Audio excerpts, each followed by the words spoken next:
ओम शांति। आज है 10 दिसंबर 2022। प्रातः मुरली बाप दादा मधुबन। मीठे बच्चे, तुम रूहानी अश्व हो, तुम्हें विजयी रत्न बनने की रेस करनी है। तुम रूहानी अश्व हो, तुम्हें विजयी रत्न बनने की रेस करनी है। महारथी अश्व वह जो राजाई पाने की रेस करे। तुम रूहानी अश्व हो, तुम्हें विजयी रत्न बनने की रेस करनी है। महारथी अश्व वह जो राजाई पाने की रेस करें। प्रश्न, तुम बच्चों में सतो प्रधान पुरुषार्थी कौन और तमो पुरुषार्थी कौन?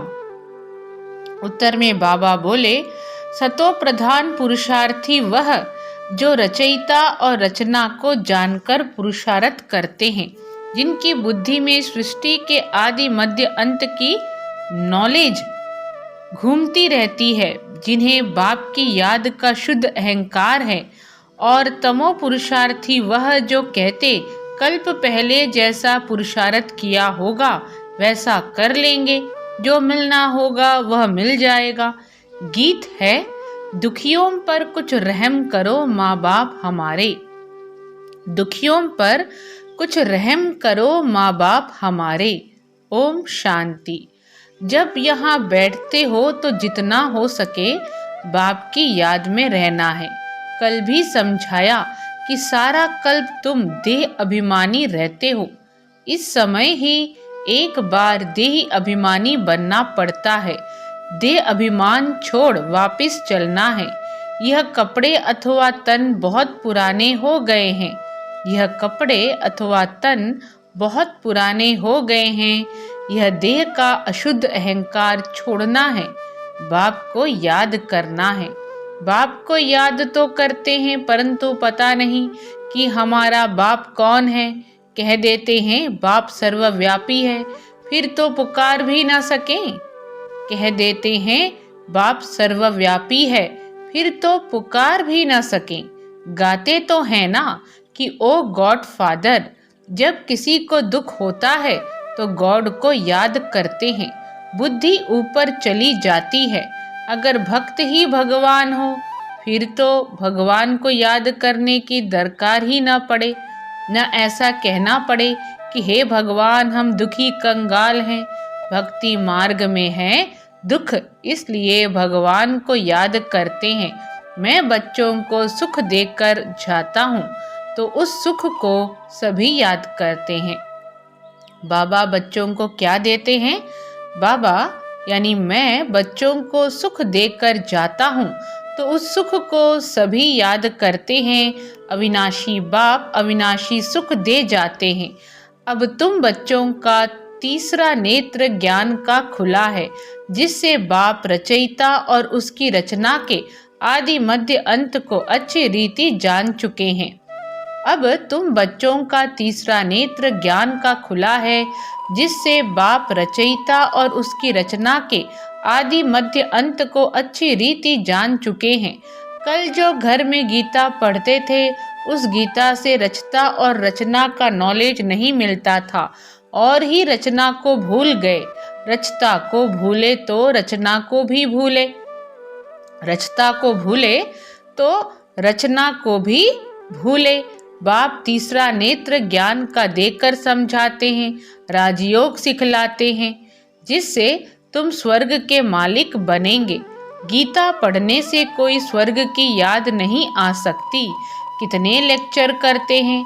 अब तुम बाप से डायरेक्ट सुनते हो तो रात दिन का फर्क फील होता है। उसमें तो रचता और रचना को ही भूल जाते हैं।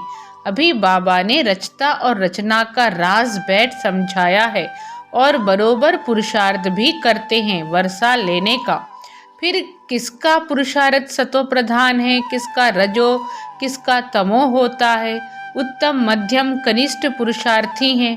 बच्चे जानते हैं कि हमारे पुरुषार्थ से इतनी ऊंच प्रारब्ध बनेंगी, तो क्यों नहीं ऐसा पुरुषार्थ करना चाहिए। खुद भी समझते हैं कि अभी हम अच्छा पुरुषार्थ करेंगे तो कल्प कल्प ऐसा ही हमारा पुरुषार्थ होगा।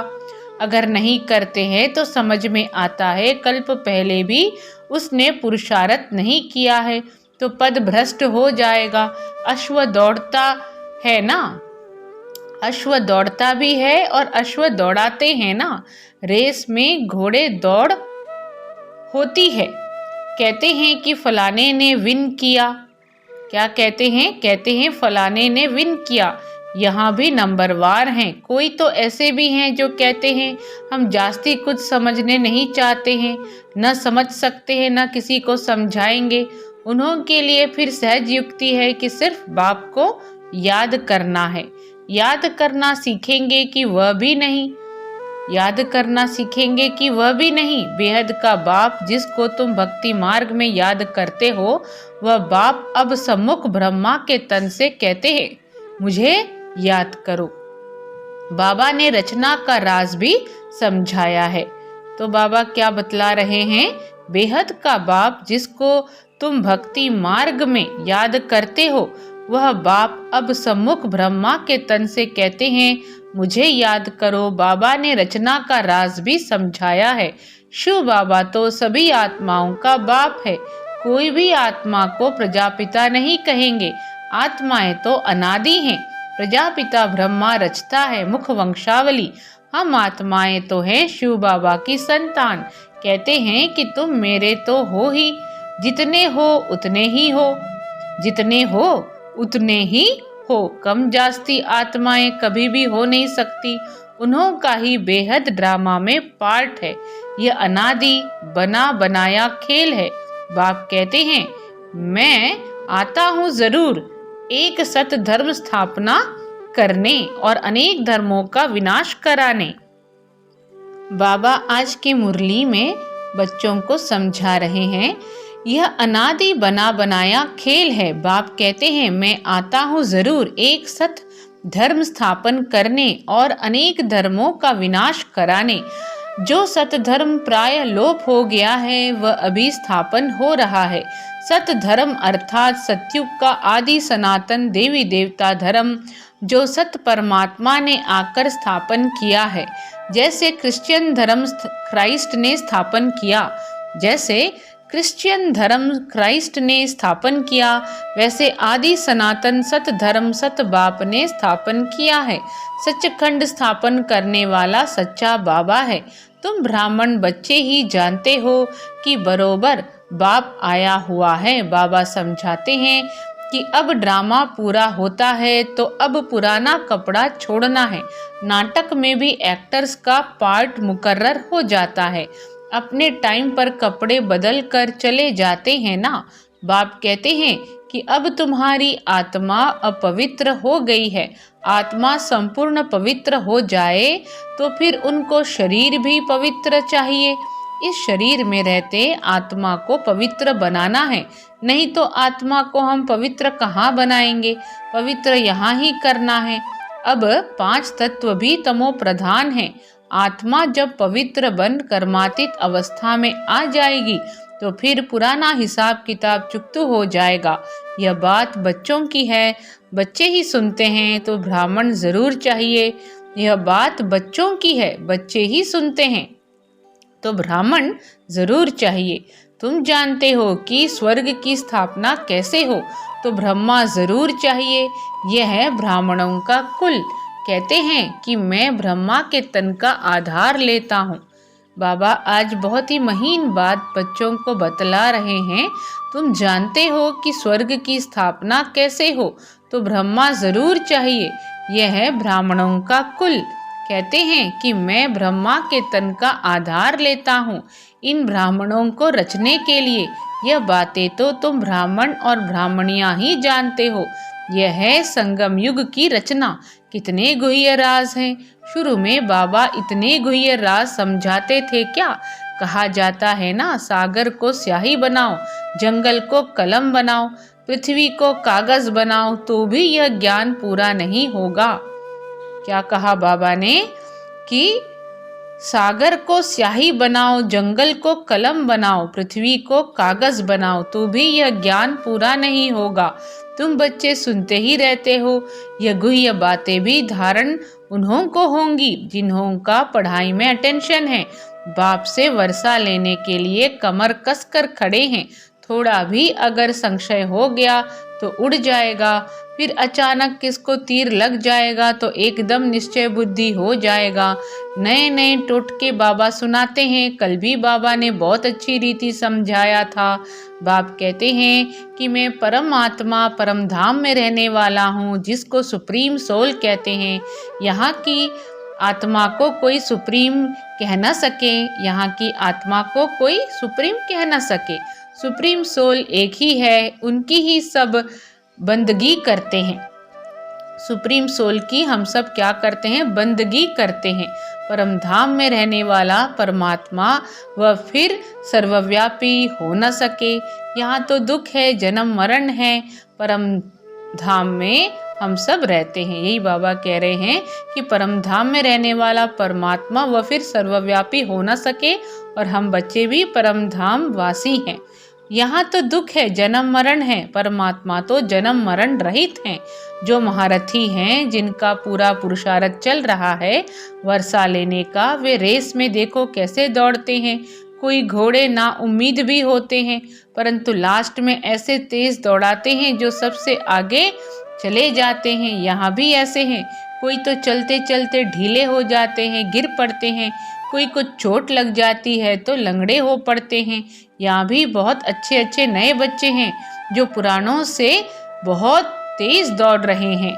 यहाँ भी बहुत अच्छे अच्छे नए बच्चे हैं जो पुरानों से भी बहुत तेज दौड़ रहे हैं। कईयों को पुरुषार्थ करने में ग्रहचारी बैठ जाती है। कोई पर कभी बृहस्पति की दशा बैठती, कभी चक्र की, कभी शनिचर की, राहु की दशा भी बैठ जाती है, तो कभी फायदा कभी नुकसान होता रहता है। बाबा खुद जानते हैं कि इस बच्चे पर ग्रहचारी है, इस कारण से ग्रहण लगा हुआ है। बाप कहते हैं इससे पार होकर तीव्र वेगी बन जाओ। जब राहु का ग्रहण लगता है तो 2-3 वर्ष पवित्र रह, फिर कर्म इंद्रियों से विकार में चले जाते हैं। बाप कहते हैं काम महाशत्रु है, इन पर विजय पानी है। अच्छे अच्छे बच्चों पर भी ग्रहचारी लग जाती है। शादी कर लेते हैं, प्रण भी पहले करते हैं तो हम पवित्र रहेंगे, परंतु गिर पड़ते हैं।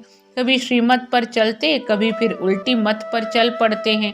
बाबा बच्चों को अच्छी रीति जानते हैं। बाबा को कहते हैं कि बाबा हमारी अब रेस चल रही है। बाबा को कहते कि बाबा हमारी अब रेस चल रही है। बाबा कहते हैं कि खबरदार रहना, क्योंकि रेस हॉर्स घोड़ों की दौड़ है ना। देखो बच्चे, भविष्य 21 जन्मों का सुख मिलता है। देखो बच्चे, भविष्य 21 जन्मों का सुख मिलता है।